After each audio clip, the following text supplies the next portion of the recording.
নমস্কাৰ, মই মানস শইকীয়া। পৰিভ্ৰমী চৰাইৰ দৰে অসমৰ ভিন্ন প্ৰান্তত ঘূৰি ঘূৰি আজি চতুৰ্থবাৰৰ বাবে আহি পালোঁ মহাপুৰুষ শ্ৰীমন্ত শংকৰদেৱ গুৰুজনাৰ জন্মস্থান বৰদোৱা থানত।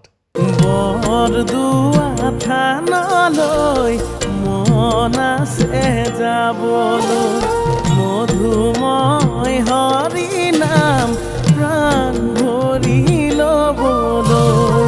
বৰদোৱা থানলৈ মন আছে যাবলৈ, মধুময় হৰি নাম প্ৰাণ ভৰি ল'বলৈ। তাতে আছে আমাৰ গুৰু শ্ৰীমন্ত শংকৰ, পোৱালে নিজৰ ধাৰ ভক্তিৰ ৰসৰ। তাতে আছে আমাৰ গুৰু শ্ৰীমন্ত শংকৰ। অমৰদা, বাহুদা, মিলনদা, ধ্ৰুৱ আৰু মই আমি পাঁচোজনে মিলি বৰদোৱা থানত খুব সুন্দৰকৈ দিনটো পাৰ কৰি এতিয়া আপোনালোকৰ পৰা আমি বিদায় মাগিছোঁ। Bye bye.